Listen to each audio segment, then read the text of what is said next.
Aksi bejat tak bermoral pencabulan anak-anak pondok pesantren yang dilakukan pemilik pondok pesantren membuat geram banyak pihak. Bagaimana pelaku tega melakukan aksi tersebut hingga bahkan beberapa di antaranya hamil dan melahirkan. Bagaimana bisa seorang yang pura-pura alim nyatanya justru zolim. Untuk membahasnya kami sudah terhubung melalui sambungan telepon dengan Kepala Kanwil Kemenak Jawa Barat Bapak Adib serta Livia Istania Wakil Ketua LPSK Lembaga Perlindungan Saksi dan Korban yang kini tengah memberikan perlindungan terhadap pelapor, korban serta saksi. Selamat malam Mbak Livia dan juga Pak Adib. Selamat malam. Baik. Selamat malam Mbak Tiffany. Baik, selamat malam Mbak Livia dan juga Pak Adib. Saya akan ke Mbak Livia dari LPSK terlebih dahulu.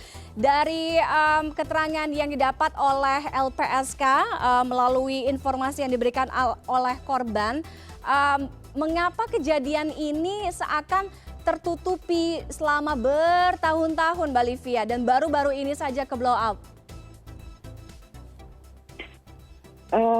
Ya, jadi memang kalau dari LPSK sendiri kami itu mendapat permohonan untuk perlindungan dari UPTD Jabar baru pertengahan tahun ini, Mbak Tiffany. Dan karena memang kami adalah lembaga negara yang memberi perlindungan saksi dan korban untuk tindak pidana prioritas, salah satunya adalah kekerasan seksual, dan kemudian kami melakukan investigasi dan kemudian memberi perlindungan kepada 29 terlindung, jadi termasuk korban dan juga orang tua yang menjadi saksi. Oke, jadi baru pertengahan tahun ini ya dari LPSK menerima informasi. Apakah informasi yang didapat itu pertama kali hanya dari satu korban saja atau semua akhirnya kumpul jadi satu informasi yang sama apa yang terjadi selama bertahun-tahun di tempat ini, Mbak Livia? Ya, jadi pada saat masuk permohonan perlindungan ke LPSK itu sudah ada 13 permohonan dari korban, dan kemudian karena mereka semua berada usia anak, kemudian persetujuan untuk diberikan perlindungan dari LPSK itu harus ditandatangani oleh orang tua mereka. Oleh karena itu jumlah yang kemudian menjadi terlindung LPSK adalah 29 orang. Oke. Artinya memang orang tua dari korban, walaupun ada beberapa korban yang memang sudah tidak memiliki orang tua atau keluarga, begitu ya Mbak Livia ya? Ada yang enggak, rata-rata sih memang diwakili oleh orang tuanya, Mbak Tiffany. Oke, artinya orang tuanya Ya. sudah mengetahui sejak lama adanya kasus ini, adanya tindak pemerkosaan ini. Sepertinya orang tua juga kaget juga. Itu banyak dari mereka yang shock karena kemudian menemukan anaknya sudah hamil dan bahkan ada yang sudah melahirkan. Jadi dari 13 korban itu 7 yang hamil dan malah ada 1 orang yang sudah punya anak 2. Jadi ada 8 anaknya. Oke, bagaimana bisa akhirnya orang tua sangat-sangat terlambat mengetahui kondisi ini? Apakah ini juga berkaitan dengan kondisi pesantren tersebut? Apakah memang tidak ada jam atau waktu kunjungan? Atau kadang-kadang kan pesantren santriwatinya kan juga diperbolehkan misalkan dalam 1 bulan sekali atau setiap minggu itu setiap akhir pekan pulang ke rumah? Atau memang kondisi pesantrennya sangat tertutup atau gimana Mbak Livia? Ya, jadi informasi yang kami dapat adalah bahwa memang orang tua lama tidak bertemu dengan anaknya, dan suatu saat anaknya pulang terus curiga kok sepertinya ada yang berubah dari anaknya tersebut ya, karena ternyata memang anaknya hamil dan terus melaporkan. Oke, jadi selama berada, silakan Mbak Livia. Jadi secara spesifiknya peraturan di pesantren kami nggak paham, Mbak Tiffany, karena memang pada saat sudah masuk ke LPSK itu sudah ada pelaporan gitu, dan sudah ada permohonan perlindungan. supaya anak-anak ini bisa memberikan kesaksian dan menjalani proses peradilan pidana dengan merasa aman dan nyaman begitu. Oke, kita kembali apa yang terjadi di pondok pesantren tersebut ya. Artinya tidak pernah melaporkan kepada orang tua, mungkin melalui jalur komunikasi seperti telepon atau pesan singkat, atau memang tidak diperbolehkan atau diizinkan untuk menghubungi keluarga, sehingga ya itu tadi informasi ke pihak keluarga akhirnya datang sangat terlambat. Ya, yang kami dapatkan pas datang sudah sudah pelaporan itu, Mbak. Jadi saya kami itu sudah tugasnya dari penyidik gitu ya, untuk mengetahui apa yang benar terjadi. Tugas kami sebagai lembaga negara adalah memberikan perlindungan kepada saksi dan korban supaya mereka terus dapat memberikan kesaksian, dan itu kesaksian pemeriksaan saksi untuk anak-anak ini sudah selesai dilakukan selama sebulan terakhir ini gitu. Sekarang sepertinya akan masuk ke saksi-saksi lainnya. Oke, baik. Saya ke Pak Adib. Pak Adib. Ya, Mbak. Oke, Pak Adib, selama ini dari Kanwil Kemenak Jawa Barat pernah mendapatkan laporan atau mungkin pernah menemukan ada yang tidak beres atau ada keanehan yang tidak terpantau dari pondok pesantren ini sampai kasusnya menjadi sebesar ini, Pak Adib? Ya, terima kasih kepada CNN yang telah memberikan waktu untuk menjelaskan terkait dengan peristiwa yang sangat disayangkan oleh kita semua, terjadi di sebuah lembaga pendidikan yang mengatasnamakan pesantren. Kami mendapatkan laporan itu di kisaran bulan Mei Juni ya, di pertengahan tahun ini. Dan kemudian laporan itu dilakukan oleh salah satu korban ya, dan memang ternyata sudah sangat terlambat sekali karena sudah banyak korbannya. Dan saat itu juga kami beserta jajaran kepolisian melakukan tindakan langsung ke pondok pesantren untuk yang pertama menyelamatkan anak-anak yang ada di pondok pesantren tersebut, yang kemudian sepenuhnya diserahkan ke pihak penegak hukum, yang bersangkutan ditahan, kemudian pondok pesantren atau oknum yang mengatasnamakan itu sebagai pondok pesantren, lalu kemudian ditutup dari aktivitas, dan beberapa anak yang menjadi korban langsung ditangani dengan pihak-pihak terkait, KPAI, kemudian Dinas Perlindungan Anak, untuk dilakukan trauma healing, dan terusnya proses itu.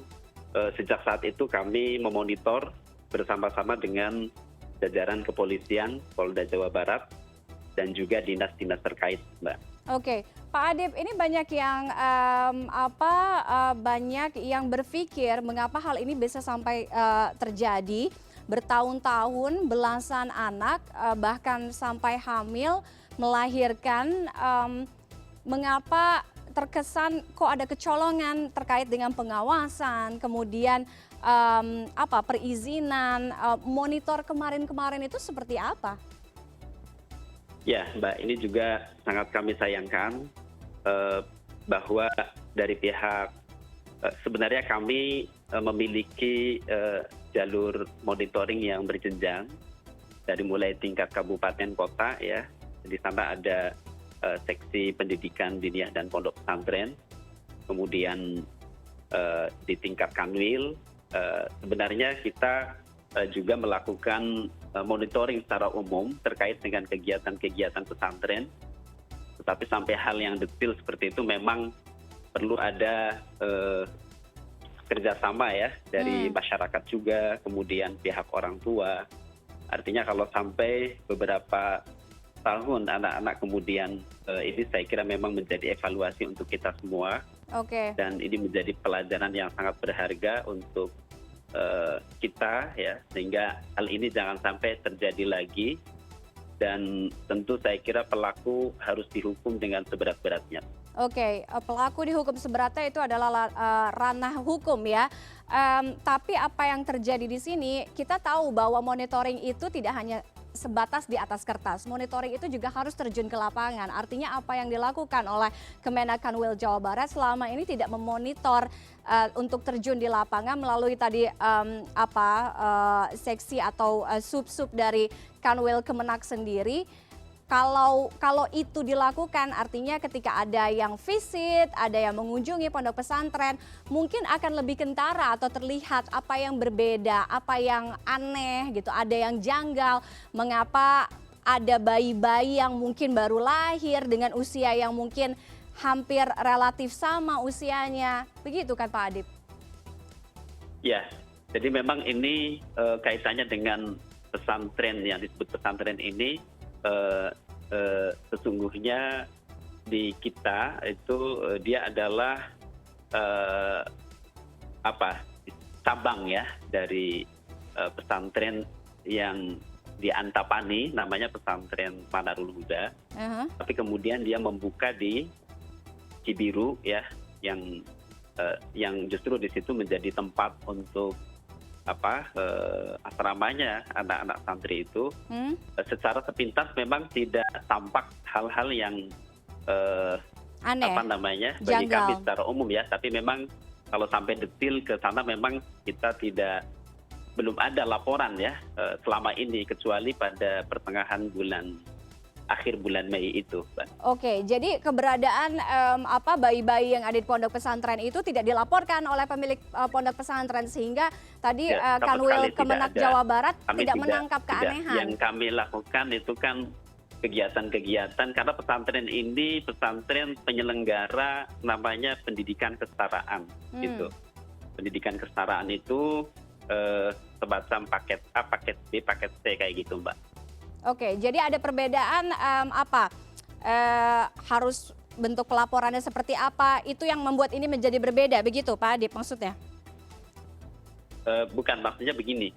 Jadi pesantren itu dia membuka cabang di sana, di Cibiru, ya, yang sebenarnya juga tanpa memberitahukan kepada kita kalau itu ada cabang di sana begitu. Pesantren yang di Cibiru itu, meskipun oleh pengasuh yang sama, yaitu atas nama Heri tersebut. Oke, Pak Adib, jadi ini kan ada beberapa lokasi, tadi ada di Antapani, ada di Cibiru, itu proses perizinannya sah? Sebenarnya kalau proses perizinannya yang di Antapani saja. Jadi yang di Cibiru itu tidak sah? Yang di Cibiru itu dia tidak memberitahukan dan tidak mengajukan perizinan. Ini laporannya yang di Antapani itu. Yang diberitahukan kepada kita. Saya akan kembali ke Mbak Livia. Mbak Livia? Ya. Ya. Sejauh ini bagaimana bagaimana dengan keluarga korban, upaya meminta pertanggungjawaban, kemudian proses hukum menyerat pelaku? Karena kalau kita lihat artinya betul mungkin pelaku satu orang, tapi artinya nggak mungkin yang ada di pondok pesantren itu kan hanya satu orang ya.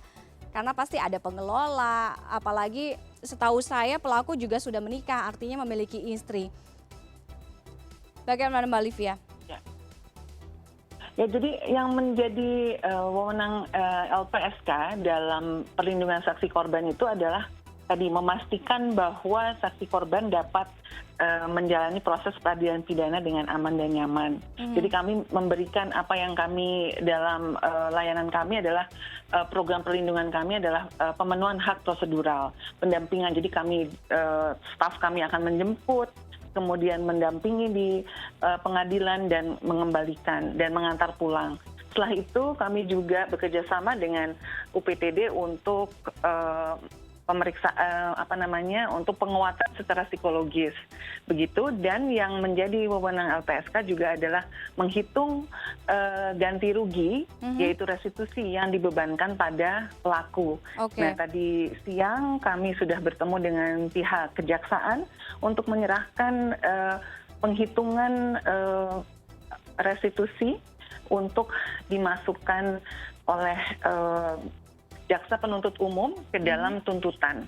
Oke. begitu. Jadi dari segi LPSK, Mbak, itu kami sudah menghitung gitu. Jadi kami berkonsultasi juga dengan keluarga, apa saja yang menjadi kehilangan bagi mereka, misalnya kehilangan penghasilan karena mengantar anaknya pulang balik ke kantor polisi misalnya, atau pemeriksaan, dan kemudian bolak-balik misalnya ke Bandung karena ini sudah ada di tingkat Polda gitu dari rumahnya sana. Dan yang kami dapatkan adalah ternyata rumahnya itu juga jauh-jauh. Ada yang rumahnya itu di balik bukit 6 jam dari Bandung. Jadi staf kami itu kemudian harus menjangkau, memastikan kehadiran para saksi korban ini sehingga bisa memberikan keterangan saksi. Tapi begitu, itu yang menjadi semuanya wilayah sudah kami, ya, Mbak Tiffany. Jadi tidak akan jauh dari situ, dan memastikan bahwa pemenuhan psikososialnya juga misalnya supaya anak-anak ini bisa lanjut sekolah begitu. Jadi kami sudah bertemu dengan Pak Gubernur Jawa Barat, Pak Ridwan Kamil tadi malam untuk juga menyampaikan bahwa anak-anak ini perlu sekolah, dan ternyata kami mendapatkan informasi bahwa ada sekolah-sekolah yang menolak. Jadi kami kemudian meminta kepada beliau untuk memastikan bahwa anak-anak bisa mendapatkan hak mereka atas pendidikan. Kemudian berikutnya juga memastikan bahwa anak-anak yang dilahirkan akibat perkosaan ini juga dapat hidup dengan tumbuh kembang dengan baik gitu. Jangan sampai kemudian mereka mengalami gizi buruk dan sebagainya. Dan kita bayangkan anak-anak kita masih belasan tahun ya, melahirkan itu kan juga sangat ini ya, maksudnya mereka belum cukup umur untuk menjadi orang tua, dan secara gizi juga dipertanyakan. Jadi bagaimana caranya supaya anak-anak ini juga nanti bisa tumbuh dengan gizi yang dan baik, dan bagaimana ke depannya. Sekaligus juga misalnya bekerja sama dengan Pemprov dan Pemda supaya anak-anak ini bisa mencapai cita-cita mereka gitu. Jangan sampai karena peristiwa ini kemudian cita-cita mereka untuk mendapatkan pendidikan yang tinggi, yang merupakan salah satu yang menjadi bujuk rayu dari pemilik pesantren ini, itu menjadi hilang. Jadi kami memastikan pemulihan itu tidak hanya secara psikologis, tetapi secara holistik, dalam arti kata juga kemudian bagaimana caranya supaya saksi korban ini dapat menata hidupnya setelah peristiwa peristiwa ini. Mbak Lydia, hak mendapatkan perlindungan, hak mendapatkan pendidikan, berbicara mengenai pendidikan juga, anak-anak ini kan dijanjikan di tempat tersebut, ya kan, mendapatkan pendidikan. Apakah hak tersebut terpenuhi atau dari yang didapat oleh LPSK ada dugaan laporan eksploitasi tenaga anak mungkin? Ya, ada bahwa ternyata kurikulum yang diterapkan itu juga bukan kurikulum yang sebagaimana mestinya. Itu yang juga kami dapatkan, sehingga ada masalah dengan raport gitu, yang membuat mereka kemudian sulit untuk, selain juga bahwa ada stigma yang negatif yang saya pikir kita penting sebagai anggota masyarakat yang merasa geram dengan peristiwa ini, misalnya memastikan bahwa kita jangan menghukum saksi korban gitu, jangan menghukum para korban ini, anak-anak ini gitu, jangan melekatkan hal-hal yang negatif kepada mereka. Kalau mereka ingin bersekolah, mari kita membuka pintu sekolah yang lebar-lebar supaya anak-anak ini bisa kemudian mengenyam pendidikan seperti yang kemudian menjadi haknya gitu. Jadi memang ada beberapa hal yang kita lihat perlu ada koordinasi ya. Oleh karena itu kami juga sudah menyampaikan kepada Pak Gubernur juga supaya memberikan atensi dan memastikan bahwa jajaran-jajaran di bawahnya itu semua juga tidak bisa membuka lebar gitu pintu untuk anak-anak ini. Baik. Saya akan ke Pak Adip. Pak Adip, ini sangat penting menjadi evaluasi tentunya ke depannya agar tidak terjadi hal-hal seperti ini. Apa yang akan dilakukan oleh Kemenak, dalam hal ini Kanwil Kemenak Jawa Barat, mengingat banyak sekali pondok pesantren, artinya tidak kita samakan semuanya, tapi potensi terjadinya kasus-kasus serupa bisa saja terjadi sehingga perlu pencegahan, kemudian monitoring yang lebih baik tentunya daripada apa yang dilakukan kemarin. Baik, Mbak. Ya, terima kasih. Memang ini menjadi bahan evaluasi serius untuk kita semua.